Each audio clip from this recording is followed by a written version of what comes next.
I figure I will You just might take as well. advantage of the record button existing.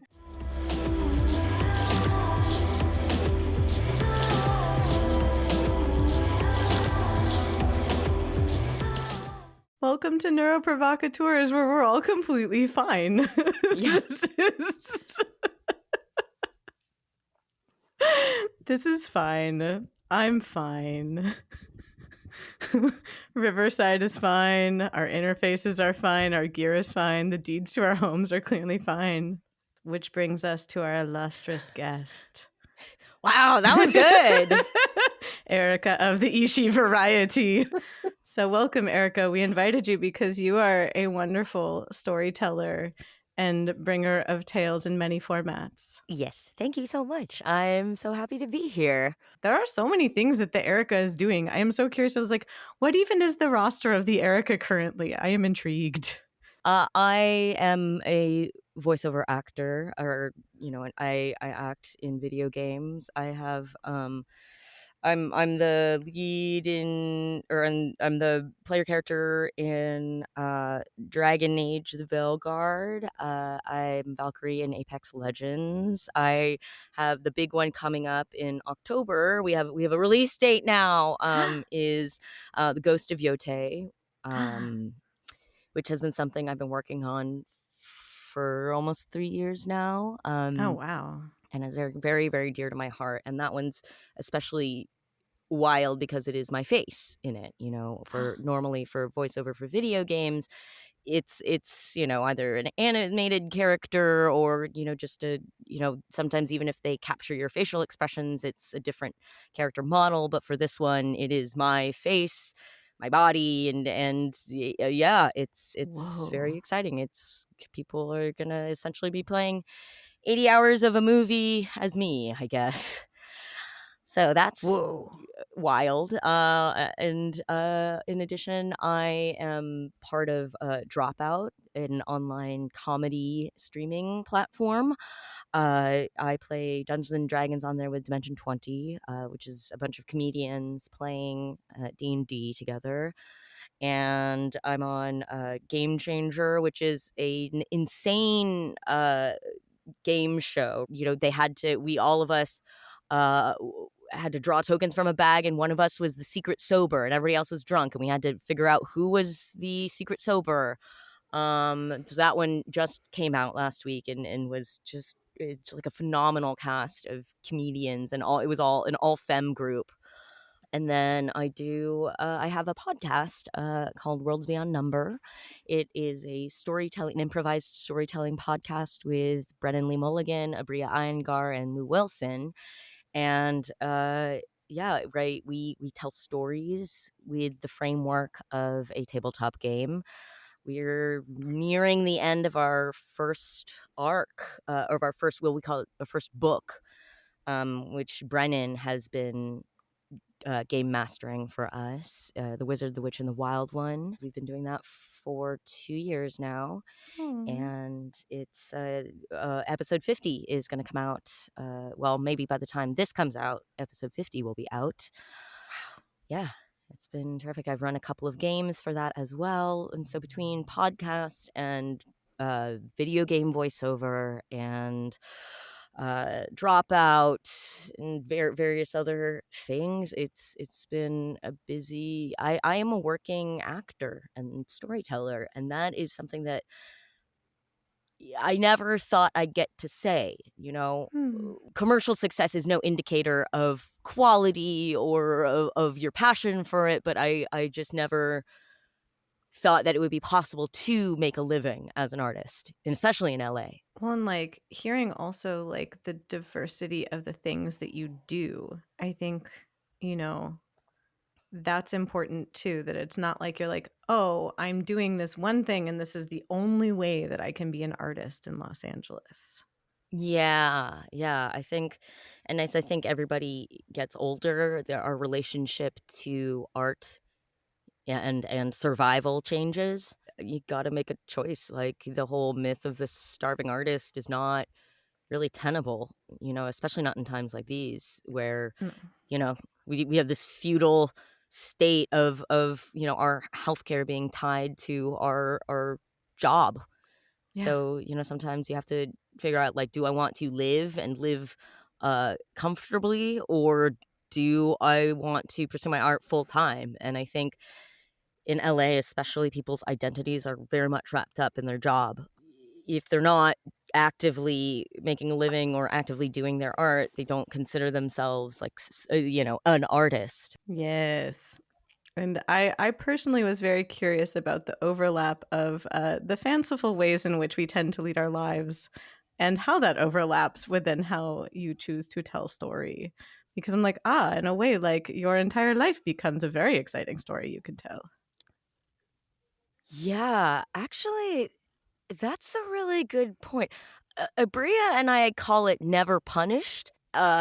In how we kind of live our lives, we say when we travel, whenever we travel, it doesn't matter. Like, it'll always work out. It doesn't matter if we miss our plane. Then suddenly the gate next door will have a flight open or something. It's just I'm very late, quite frequently late, and I'm forgetful. But I think actually with both my storytelling and I guess I should say I should say I am ADHD. I've been diagnosed and medicated since I was little. I stopped for a while and then went back on during pandemic. But like my life, both my life and my stories require a lot of framework and planning in order to be so chaotic. I think. I have a lot of safeguards, both in both. I think, in my life, I'm very fortunate now. Honestly, money makes everything better, like truly. When I was poor, I would park somewhere and forget that it was street sweeping and it would ruin my month, right? But now Yep. it's like I'm able to weather those a little more effectively. So, like, to be honest, I think like having money just makes having ADHD different, right? Like, Yes. if you put off a flight to the last minute, you can still afford the ticket. If you get a parking ticket, you can pay it. If all of the things, like, the money can be a stopgap for things, but also, having the framework of like leveraging it, like my color coded calendar, and my who I think my agents, my manager, and my assistant have access to, and just like planning everything out so that when I am late to things or when I do forget stuff, there is a framework in place to make it so that my life doesn't fall apart. Pretty much. And you two bring up such a good point that one of the things that I see over and over again is that people will say, oh, well, then outsource the things that your brain is not so much doing. And it takes money to outsource, or it takes, frankly, kind of being a jerk. And I have seen people do that where they're like, well, I can't do this, so I just expect my partner to unbidden. Or like, oh, I'm going to just give this labor essentially to the people around me and it's going to work out because someone else has made it work. But I think it's really important to recognize that it's like we do have to acknowledge and compensate people who are making these things work. And so that is equally important for me, where I'm just like, yes, okay. If someone is helping me actually make these things function, I want to make sure that I'm acknowledging their time and efforts for that. Because And otherwise, yeah. it's also, I see in a lot of people who do creative work who go like, I wish I had a assistant or operations manager, because I would ABC, or people I've been around who work in entertainment and have some kind of manager, or assistant, and there can very easily be this dynamic of, well, it's your job to clean up problems. But what I did was say, hey, Lydia, um, what problems can you figure out a system to prevent? And if the system is simple enough, then I can comply with the system. And then we're just, mostly just coasting unless life brings a surprise. So it's the compensation, but also like respect that you have brought in a person who is capable of Yes. figuring out better ways. Well, and I don't know if either of you have this aspect, but if I create a system, I sometimes will try to game my own systems that I have set in place to make things easier for myself. And then I'm like, why am I defying myself? Like, I set up something nice for me and I'm like, but is there a way to get around this? And I'm like, come on, brain. Well, that's why I need to outsource that to the framework, because then I can have people lie to me. Like, the whole Yes. point of having like a stage manager is so that they can like tell you when to be there. And the stage manager, when I did my off-Broadway run, I like would tell me sometimes a different time, like time like 10 minutes earlier. And it worked, you know. Yep. And also then we can channel all of our energy into the thing, because I don't know about you two, but that is often why I am late, is that when I'm woefully optimistic about what I can do during any span of time. And so I definitely tried to smush too many things in one time, because since I'm excited about them, I think they don't take that much time. Like, it's a total mental distortion of that. But also then when I'm not as worried about like the systems that I have in place, then I can dedicate way more energy to kind of like, I don't know what to describe it as other than like the blue sky thinking that leads to the creative ideas, that leads to like my best songs, that leads to like a project like this, where it's like, because I'm not either freaking out about having done something kind of sideways, and I'm not trying to think of the system itself. It's all there. So I can just kind of like free range inside of that system. Erica, for instance, I think you mentioned a color-coded calendar. How long did it take for you to arrive at these mitigation tactics that work for you? And also, how often do you have to like tweak them? I feel like, I'm constantly trying to tweak things. Habit stacking sort of a thing. It's because things never become rote for me, really. I have a morning routine, and I do smoothie, matcha, skincare, these things, but like they never, it's the order and time it takes to do them is not quite like automatic, and it's been that way for years. But I think during the time growing up, I took meds until I was in my late teens, early 20s, and then I stopped, both because the meds were bad. They were too much. I was kind of a zombie and, just sort of like missing parts of my life. And also I got kicked off health insurance. So, early. I got kicked off health insurance early, so couldn't get my meds, couldn't get my prescriptions. So I ended up sort of going through kind of a year of withdrawal and then not having meds for a while. And during that time, in order to function, I had to really, really focus, and everything was kind of a slog for a while. And so I built a lot of, sort of structures to kind of keep it together, and I think they managed to hold me over until one day I decided to have meds again, and it's a lot better now. It's like just the right amount, and I have good insurance, so I feel like just sort of a lot of years of trial and error and figuring out what worked for me and sort of just making it work at any cost, I guess, are the because yeah, I don't know what I did before. I think I had back in the day before like Google Calendars, I had like a day planner or something, but that's dangerous because it's a physical item you can lose. Yes. The planners wander away from us. Yeah. Well, yeah. Oh, ho, ho. Yeah. There was a period of, oh, I can just look. Yeah, there was a period of almost 3 years where I was back and forth between the US and Europe, like all the time.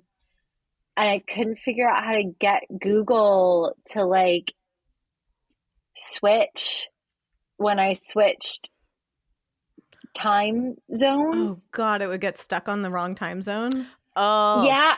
And so then I'm just the part of your brain that should go, no, I don't have a meeting at 4 o'clock in the morning. That's insane. I need to do math here. That part was not awake. So nope. I went back to one of these. I respect it. It's It heavy. looks hardy. Because, yeah, like Erica, hearing about kind of the journey of figuring out what worked for you, like one of the things that I've always admired is how driven you are in your creative endeavors and how multifaceted they are. And it takes so much effort to not only have all of those ideas, but also like execute on all of those ideas. So that makes sense that there is a color coded system and much scaffolding that you've had to troubleshoot, because I'm like, yeah, otherwise there's no way you'd be able to actually do all of the wonderful things that you conceptualize.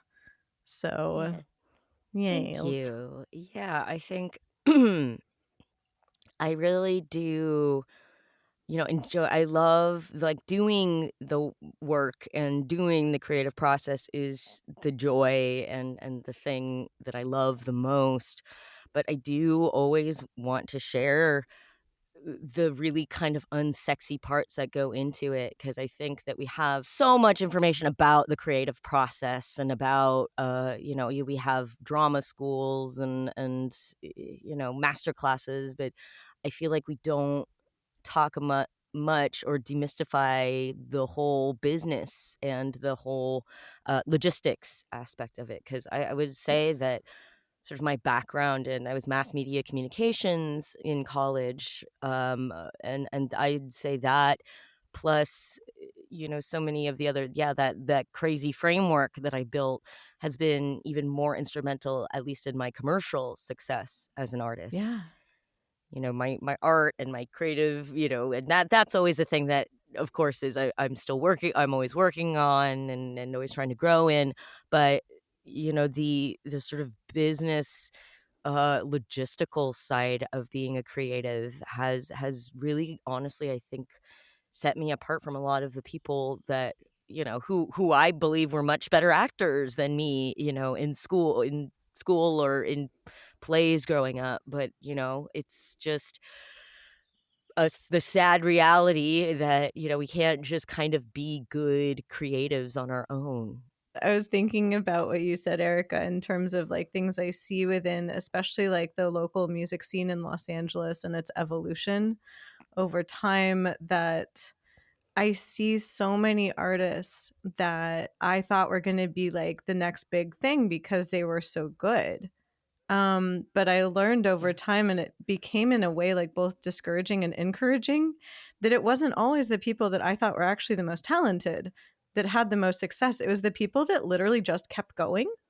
And that there are Yep. some people that I didn't expect would like reach, kind of like places in their career that I didn't anticipate, not because I, didn't think that they were good people or things like that, but it's like that it's just that they kept going, and they kept doing the thing, and they kept doing the thing differently and like in different avenues, and it's like that's what's led to more success. And I see that now in some ways, and by success it's not just like money, but like kind of like, do they feel creatively fulfilled, are they playing shows, are they licensing the music, like whatever it is that someone has chosen to do. So it's interesting to see that it's almost like the scaffolding behind it that keeps people going. So I have noticed that in that arena. And I also am so glad that a lot of the people that I've seen for years in LA are seeing like the success that they deserve. That always makes me really happy when I see my Yeah. peers get like a placement somewhere or like blow up on TikTok. I'm like, yeah, that's right. They're awesome. Everyone should know.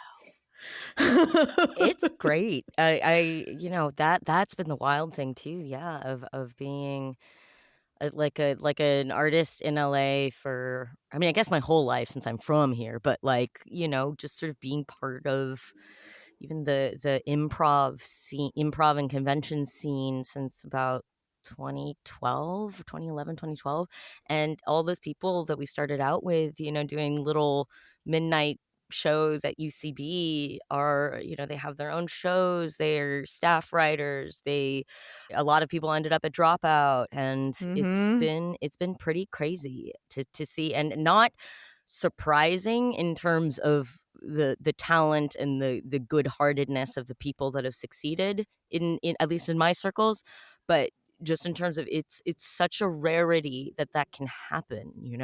It is kind of like the Cinderella dream. Yeah. But seeing it over the course, seeing it happen over the course of 15 plus years has been, suddenly one day you look back and you all are different people. Yeah. And doing the things that you said you wanted to do. Yeah. Jess, you look like a proud grandma, and I love it. Go on. I'm turning in to my grandmother. Anyway, so Got a long enough my timeline, favorite we all grandmother, do. very happy. I'm like, yes, this is exactly who I wanted to be when I grew up. So there's the business scheduling, financial structure that is required to make a living as a creative worker. And then there's also the structure required to document and record the idea that a creative project will be made out of, right? Like film, it's like, yeah, we're gonna make a script and like, I know, like storyboards. Like, I'm sure with music, there's stuff on a scale from color coded Excel spreadsheet to, gosh, that's a lot of post-its with bits of string on your wall. What's your... What does the Erika process look like? Yes. For the logistics, I would say it differs from project to project. I think, in terms of creative, it's really nice to have the logistical structure. The way I think of it, like my studio out here that I'm in my booth right now at my little studio, and in my studio is usually like very tidy. Like I have like labels on everything. I love my label maker. I have everything. Like there's a place for everything, and everything is in its place. But project to project, the other day I had like a board game out on the floor, and I literally had the sticky notes and the red string, and I love fountain pens, and I had like different inks and fountain pens on the floor, and it was sort of the night before I needed to do this, to run this game, and I was sort of scrambling on the floor with index cards, and so it like, but because there's that was the only thing out of place, so that meant that I could like focus all of my attention on that, and I wasn't like, what is the, like, what are these extra sticky notes, are these from another project? Or so yeah, I think what was it, Herbie Hancock or somebody said you have to practice really, really hard to get you practice a lot of times to get the perfect improvisation. Or something that in that I'm butchering it, but that was something my dad told me, I think, which really stuck with me. And I think it's kind of that, where like I will do so much on the outsides, at any moment, not acting or in the booth or filming or doing the creative process, which is the thing we all love so much, is doing emails and color coding the schedules and tidying. I have little times in my calendar where I'm like, just a day for tidying up, and I find it kind of therapeutic and sort of zen to be tidying and sweeping, and it's just really nice to see everything get together. You play those kinds of video games, I think, like, I remember I pretend I'm my own Katamari, where I'm just like, how many things can I pick up Yeah! and put in place? Yeah, exactly. What's a Katamari? It's an old video game where you're a little prince and you have this very sticky ball and you roll it around on things and you just have to pick up, like it will stick to small things at first and then bigger and bigger and bigger things until you can roll up like trees and Livestock. lakes and mountain ranges and, planets. Yeah. So it's yeah, like there's something really satisfying about it too, because then it's like, they turn into stars. You need enough gravitational pull for it to become a star, but it's like you're cleaning everything, you're like sucking everything up, just very satisfying. Very satisfying. Yes, Jess. I want to make stars out of dust bunnies. Yeah. It's great. It's great. It's so satisfying. Yeah, and also like you spoke to something that I feel is very vital to my process as well, where I have a space where I create stuff. And I'm very particular about that because that way, like you said, you can sit down and you're in the creative space. Like you don't have to like prep things. Because if I have to do any steps to prepare things, I am less likely to do it. Steps. Yes, steps are the real enemy here. I think I'm very fortunate. I take all my meds. Before that, it was just really truly impossible, to even get started or like stay on track. And even now, yeah, the more steps that there are in a process, the more I sort of dread it and put it off. Yes. But it's, at least I can sort of get started. And like I have a lot of, again, the color-coded list, I have very granular to-do lists, right? Yes. So it's like daily, like must get done to do, things to schedule, things like the grocery list, like super granular, because otherwise if it's just too big a step, I cannot ingest it.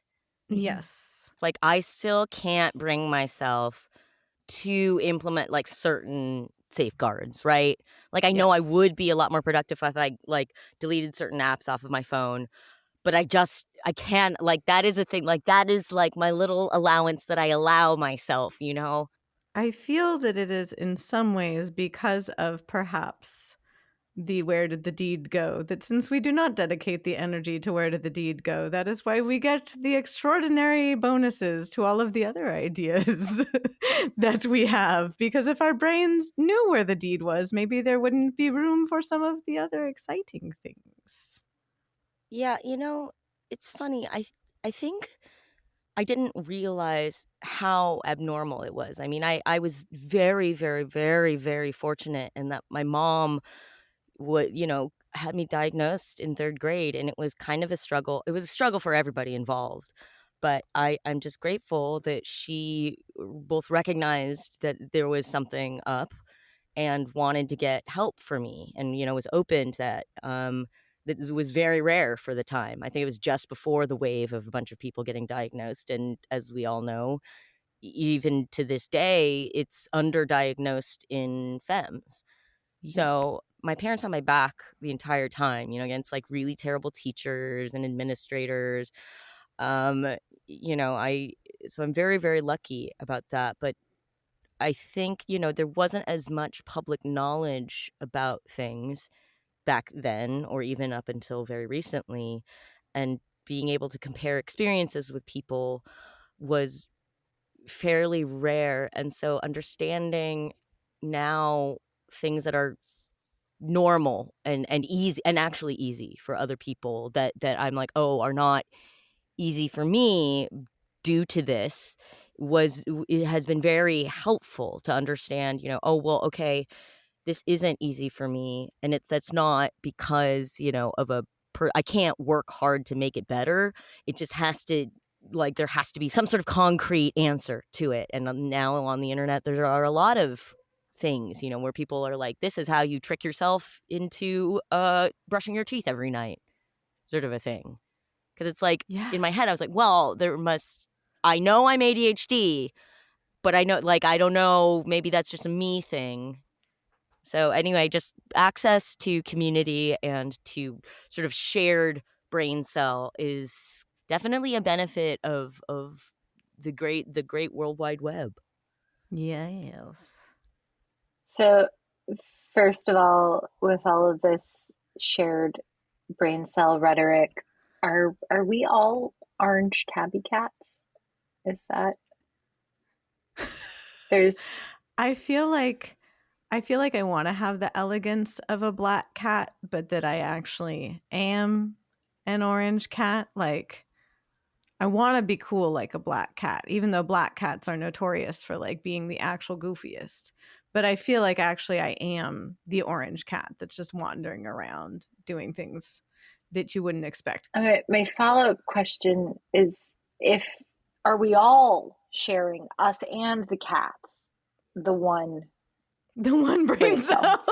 So does that mean Pixel Kitty has the brain actually, cell? I'm going to push back on that because they don't, like if I could live my life sunning myself and, being fed at regular intervals by somebody else and, just like having just like a carefree life without deadlines, like I would be such a different person. I wouldn't need that brain cell. I would get rid of it, give it to somebody else. Like I don't like what would I need it for? But now it's like I need that. I need that. So I think that they share of the brain cell for like eat food, don't like land on feet, do not eat poison plant, and like we have like I don't share that. That's the key part for me is like I feel like the softer my life is, like I feel very grateful that I do have a human that does make food for me and asks when I eat and what I ate and maybe when. And I don't know the answers to really any of those questions. Um, when things are happening, who could say? I'm like, consult the oracle, which is the calendar. If it is not on the calendar, it does not exist. But having someone do that because he likes doing that, and I appreciate that so much that, like, then I find myself being able to be more curious about things. Then I am kind of wandering around being the smushed faced cat, seeing what I can get into, not to cause trouble, but because I'm like, oh, my food dish is full. I'm going to forget my food dish exists in like 2 minutes, but like, how exciting. I don't have to worry about the food dish. And like, and so then my brain can kind of explore elsewhere. And so I find that like the more I have that in place, it's not that like I am not curious and driven to do things. It was actually a client that asked me one time, they're like, how do you think of all these things to do? And I'm like, I actually am not sure how to answer that question because I don't know how to not think of things to do, particularly when I'm quote idle. That's when I think of even more things to do. Like I'm not good at that. Like, when someone's like, oh, I want to go sit on the beach for 2 weeks and do nothing. Like that would actually be very challenging for me. Like I'm not sure how to do that. Like I do definitely need kind of like my like down regulation time, like kind of in, like my meditation time or journaling in the sunroom or things like that, or like going on like a long hike by myself in Griffith. Like those are kind of my down times. But after a few hours of those, I'm pretty hyped to do something. Like I don't, Yeah. yeah. Twice in my life, I've tried to take like an actual vacation, not like, oh, I am going somewhere for work, and so I will stay a couple of days early or stay a couple of days after and like see a thing, but I'm going to relocate somewhere without my books and with not enough socks for how long I'm going to be gone and do nothing. And it always drives me completely unhinged. Like I'm like, no, the third time is not a charm in this case. No. And like it's just not for me. No. It doesn't matter how many books I bring. Yeah. Yeah, like what you were saying about, like the starving artist myth, it's something that I ended up talking to a lot of people on the last podcast I did on Why Not Both, that it's like there's this myth that if you are not either like making all of your income from art, that you're not really an artist. Or there's also the myth of like you have to be uncomfortable in that way to be an artist, when in fact the people right? Like the people I know that are making art consistently are not consistently on the verge of, say, like losing their homes, like, because then you're consumed with being like, oh my God, I'm going to lose my home, or oh my God, I don't have healthcare. Like, you're too consumed with survival to then be like, yeah, I'm going to make art about it. Like, the people I know that then make art about it is after then they've gotten to a place of at least relative safety. And then you can make art about it. But to keep people in this weird frame of mind of you always have to be the underdog, then it's almost like then once you have the thing, but you still have that mindset, like you then sometimes, I've also seen this, people who perceive themselves as struggling when they're not. And then you're like, hey, you're Or kind of they, lying face down in a puddle and there's all this dry yeah, sidewalk around. and It's it's like, like, and you can people are just like, no, no, no, I'm solve drowning. this. And you're like, what? You can just solve this with money. Like, truly, Yeah. I've told that to friends before, and I'm like, you have money. You Yeah. can solve this. You don't have to live like this anymore. And Yeah. I think there is sort of like a guilt associated with it, sometimes a survivor's guilt, and I understand that. And also, it's the whole thing of capitalism, where it's how they keep us in line. These sort of narratives, like people, it is such a myth, because like Yeah. sometimes it's in, and oftentimes it's perpetuated in order to like create a narrative around somebody or their life, or to be like, well, you can't really, you should have to struggle in order to be an artist. It's not like we can pay artists a universal benefit and stuff just to Right. live. It's not like people deserve to live. You gotta hurt yourself for your art. But I think I'm very grateful to people like Sam Reich, who wanted to specifically create a middle class for Yeah. entertainers in new media. Yeah. And yeah, we're here. That's crazy. I was like, you're doing the thing, and Jess, you look like you're about to explode with a point in the best way possible.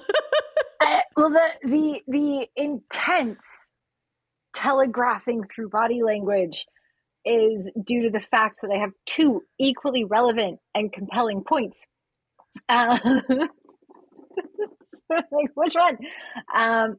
So historically, society demands that entertainers suffer, right? I don't know how much of it is due to like, oh, you're kind of weird, so we got to punish you for that somehow, even though the way you express your weirdness is entertaining. So we appreciate it. And so therefore, to balance the appreciation, you must be punished that much more. So I also don't know how much of it is perceptions of like entertainers make a lot of money, which may or may not be true. But then gets into this complicated, like, well, yes, actually, some do make a lot of money, and then a lot of that money goes right back out the door to pay for what is required to operate at this level. Some of which is, yes, money can fix that. When I get paid for any of my artistic endeavors, the first thing that happens is I pay the people that helped make it happen. I pay for supplies. I pay for the gear that made it happen. Like all of those things that it's like, oh, even if I do make money off of something, it's not like I'm just sitting here like Scrooge McDuck. I mean, that's what, our society and what capitalism says to do is that, and then again, it plays into that myth of like, well, you struggled so much, and you're a self-made man now, and it's like, all the other people can pull themselves up by their bootstraps. And in order to sort of get ahead, you need to sort of scrimp and save, and somebody needs to get fucked, it's all not true. And it's very interesting. I think but people don't know, because, all of our lives we've been told these things, and, we've seen it play out, and we just think that's how it is. And I think, the middle class itself is just disappearing.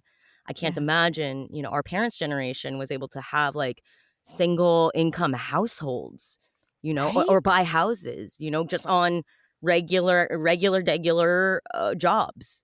Yeah. That, and I can't imagine that, these days it's just not possible. But to have it and to like want to build that back up is, Sam says he doesn't want people to put the company on a pedestal. There are corporations still, but like, yeah, it's just not a business ethos I've ever seen before in entertainment. Yeah. Yeah.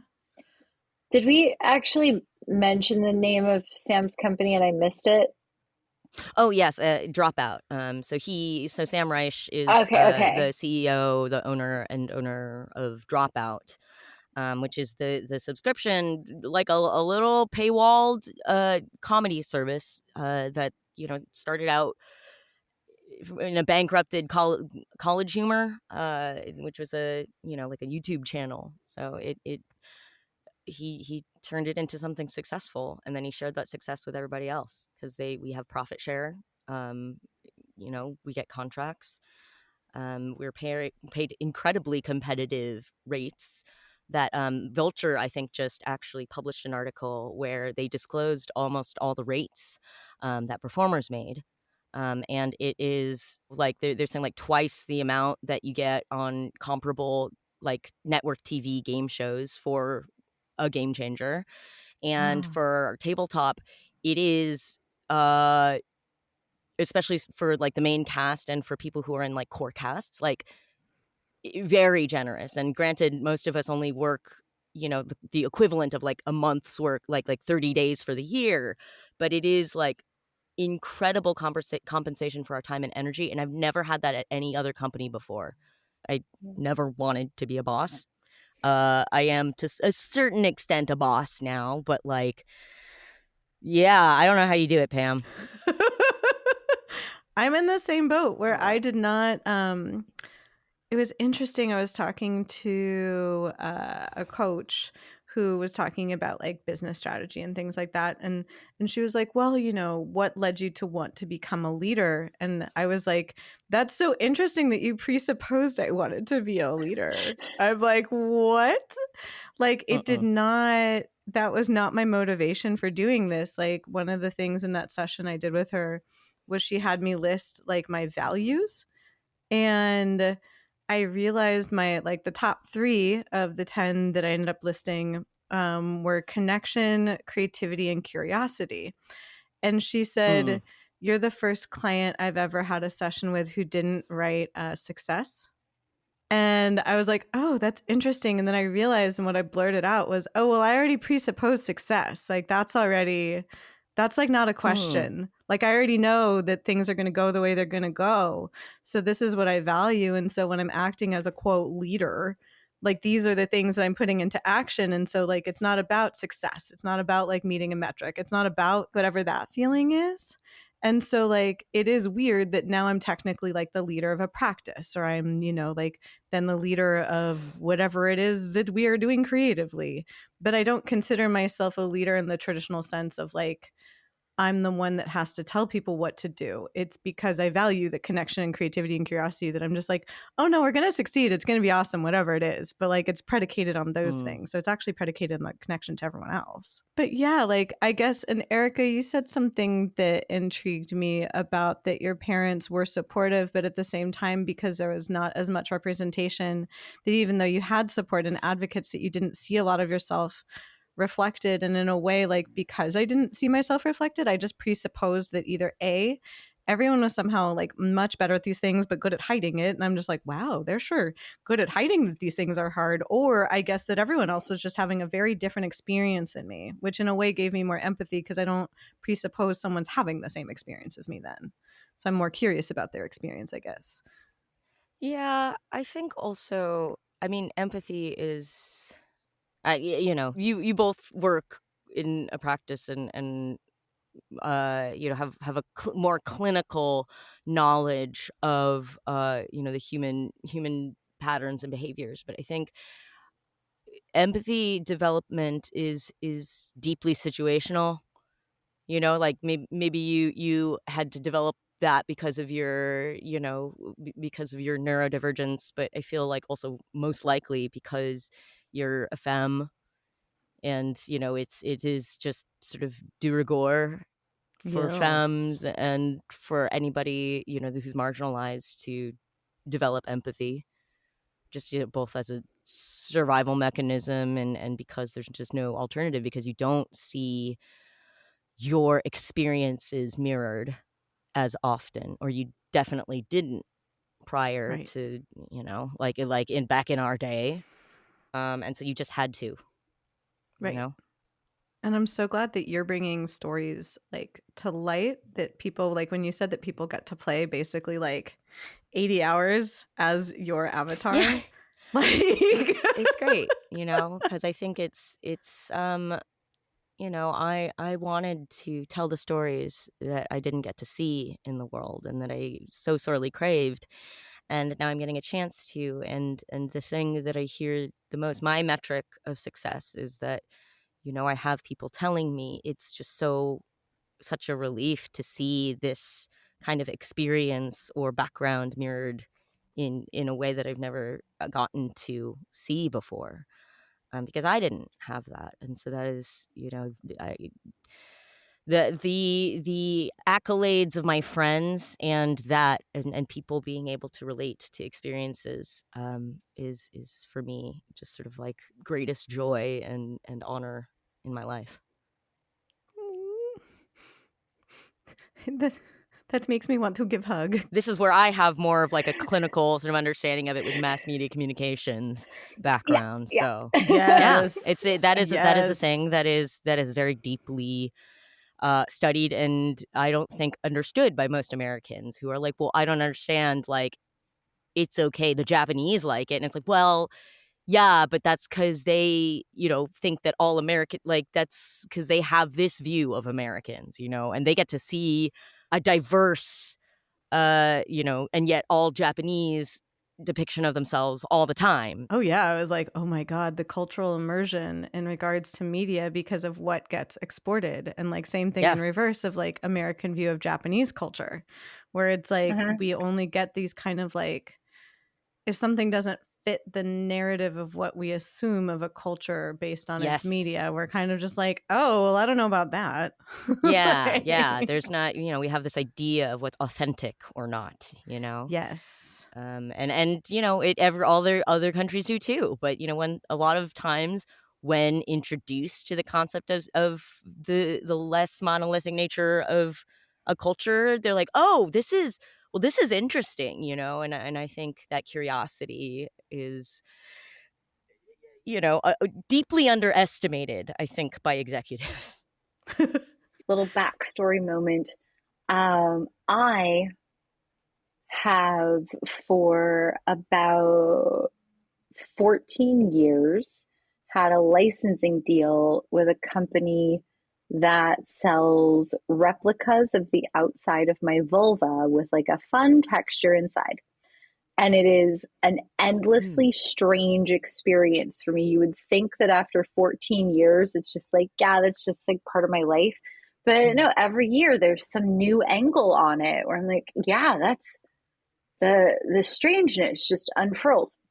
And so I'm imagining that there must be something interesting about the knowledge that people in a video game will be interacting as not just your voice, but also your fit. Like it's more layers of parts of you that they're inhabiting. What's that preemptively like?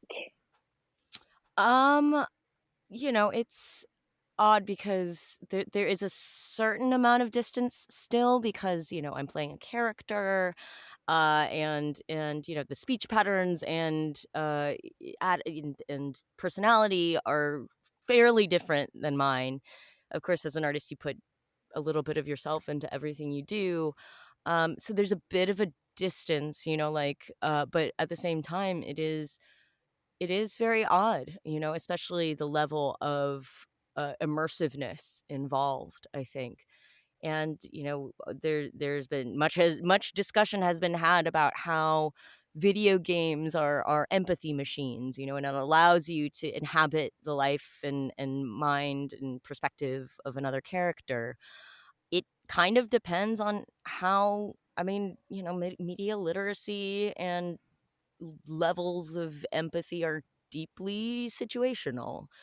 So some people might just be going around killing people and not really trying to skip cutscenes, and not really engaging with the narrative or with the fact that it's me. But and some people might really sort of be affected by it. And it's just, not, once I put my work out there, it's kind of out of my hands. And especially since it's so many other animators and and programmers and artists and like have, their input into that creative output. So, but is it weird? Yes. Yes, it is weird. It will always be weird. It's a jump scare experience every time I see my face there, but I'm just so grateful for it. That's fascinating to think about, because I thought of two things in different contexts that people said to me. Like, one, when someone says like my song gets stuck in their head, like if there's a song that I've written that I'm just like, oh my God, like I've become someone's earworm. But also then when a client says like, oh, I was about to do XYZ, but I imagined what your response would be. And I was like, oh my God, you've internalized like my personality somehow. Yeah, there's a part of you that's like deeply personal that somebody else has found connection with, and that's really lovely. Yeah. I'm like, oh. And that's weird to think of, like how Jess and you, Erika, pointed out of like that it can be external and internal, of like, then how does that change someone's thought process if they're like, oh, well, what might Pam say about this?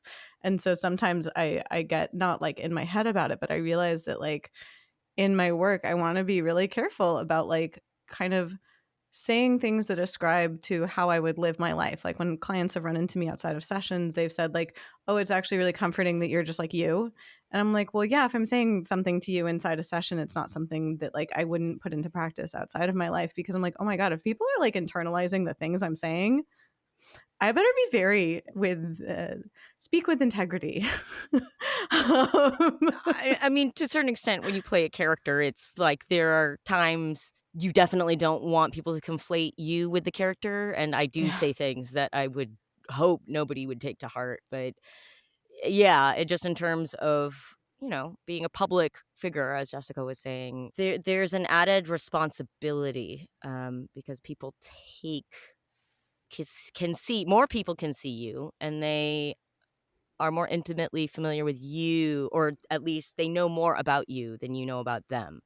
Right. They don't necessarily have context for everything. And like you said, empathy is situational, which I think is very important. Deeply. That like also what we choose to show, either like I would say in my art, I show less than I show even sometimes as a clinician, where it's like I show a certain aspect of myself that I've enhanced through story and sound, like an experience, like I've shown an emotion, but that's not necessarily like a how-to guide. But yeah, like it is devoid of context when someone is seeing me like in a session once a week, or if someone's listening to one of my songs, they're not living the rest of the experience around that. And I had not thought of it that way until right now. And I'm just like,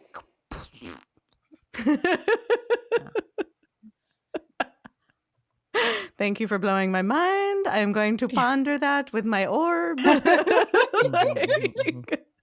Excellent. Well, thank you for chatting with me. Thank you so much. And I'm glad we all, collected ourselves and our technology and made this happen.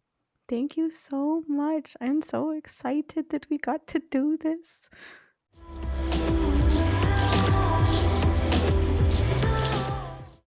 Thank you so much for listening to this episode of Neuroprovocateurs.